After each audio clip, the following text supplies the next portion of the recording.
Restore your health, be renewed. You gotta take control to see a breakthrough. You're only one step away from a life made better. A life made better. A life made better. Greetings to all of our dedicated listeners of the Restore Your Health podcast. I'm your host, Laronda, and this week we'll discuss effective ways to improve overall health and what to know about AFIB. Let me start by stating that all content shared on the show is for educational and informational purposes only, not meant to diagnose, cure, treat, or prevent any disease. You see, on the Restore Your Health podcast, we talk about healthy living. Healthy living should be a daily regimen. And here on the show, we discuss alternative holistic ways to maintain good overall health and wellness. You will learn how to boost your immune system, build a healthy lifestyle, and live according to biblical principles pertaining to food. I'd like to start with a little inspiration. This comes from the quote, "Health and fitness are totally a choice for a better quality of life." When you understand the importance of being healthy, you will begin to glow, and you will begin to glow from the inside out. I truly believe that to be healthy, you must first change your mindset about how you treat your body. Remember, it's all about consistency. One meal, one workout at a time. Tiny steps are still attributes of progress, and the first steps are always the hardest, which brings us to our first topic for today on how to improve your overall performance. When we think about performance, let's think about that word, performance. When you think about performance, the word therapeutic also comes to mind. This is mainly because one can't have good health without a workable treatment plan. Therapeutic treatment plans have been around for ages and are essential for progress in any current state of health. Research finds that most treatment plans are easy to create and to stick with. If you think about it, almost all companies perform better if their employees are relevantly in good health. And almost 80% of companies in America that made concrete actions to their health saw an improvement. They saw improvement with a median 6-point increase in their overall health. This method has proven to become one of the most effective and organized plans of our age, and it helps to gauge and balance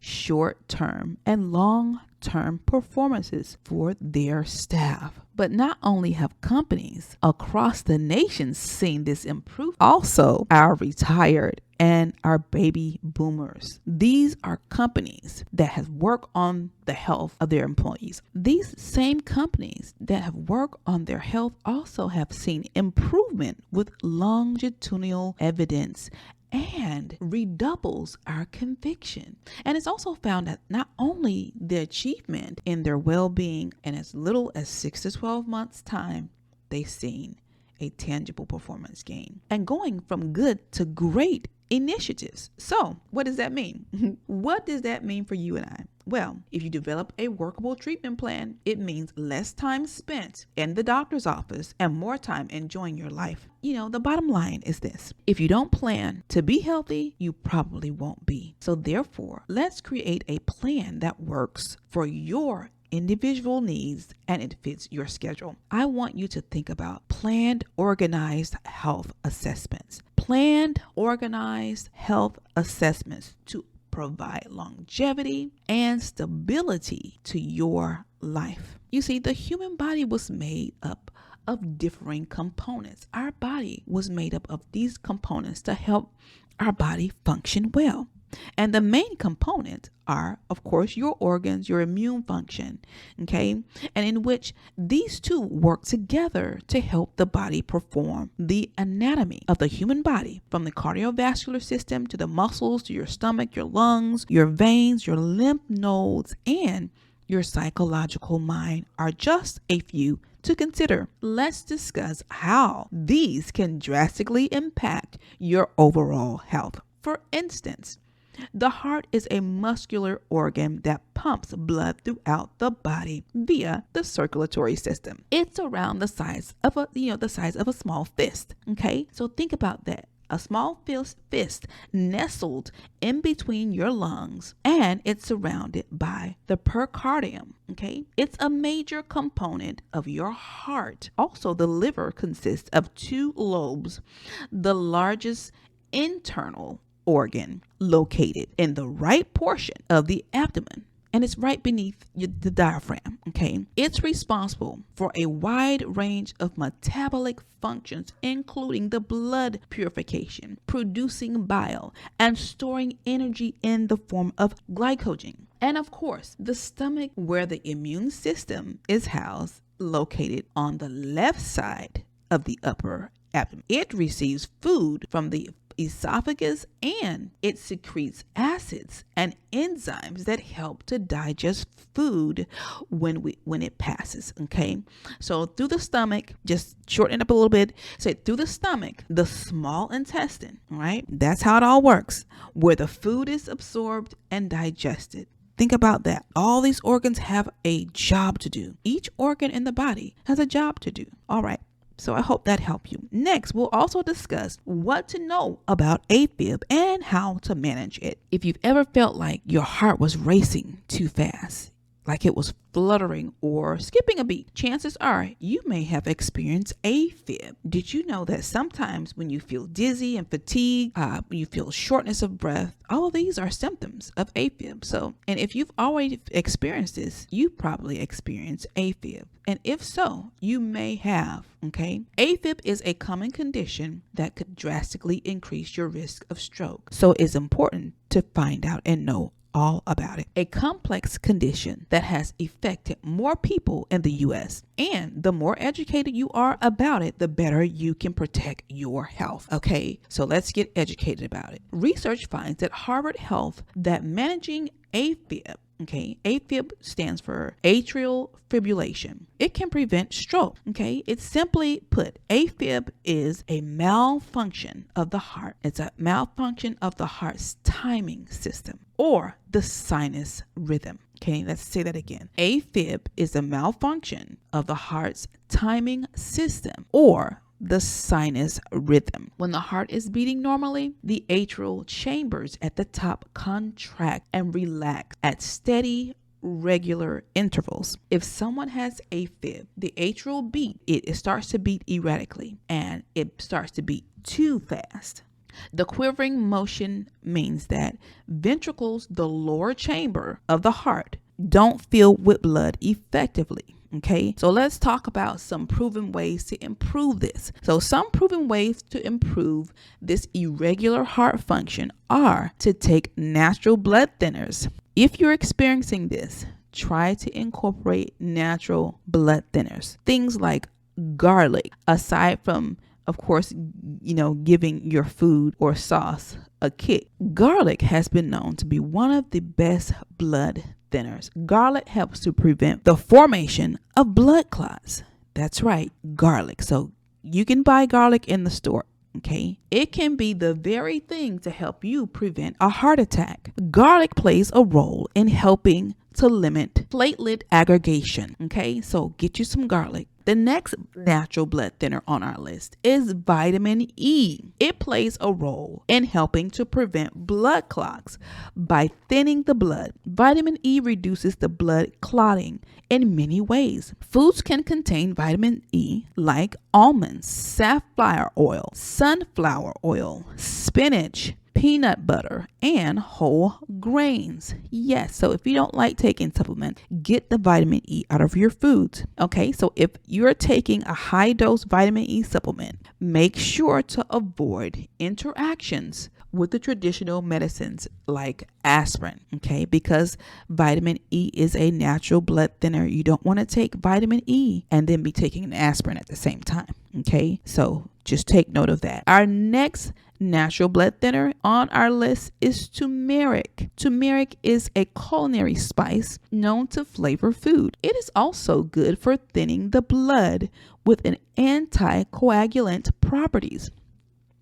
This anti-inflammatory herb is excellent for preventing a heart attack or a stroke. So get you some turmeric. That's also a spice you can buy in the grocery store. Next on our list is ginger. That's right, ginger root. Ginger is another anti-inflammatory herb that helps stop blood clotting. And cayenne pepper, okay? Cayenne pepper, spicy, very spicy, but it's also known to have ceolites, okay, that may act as a blood thinning agent. So let's talk about cayenne pepper. Cayenne pepper is also high in salicylates and may act as a powerful blood thinning agent. Cayenne peppers are very spicy. However, if you can tolerate cayenne pepper, get you some. Okay, it works to lower your blood pressure. It increases circulation in the body. It reduces pain sensations. Okay, so it does all of these. A little bit of cayenne pepper. It takes a long way. Next on our line is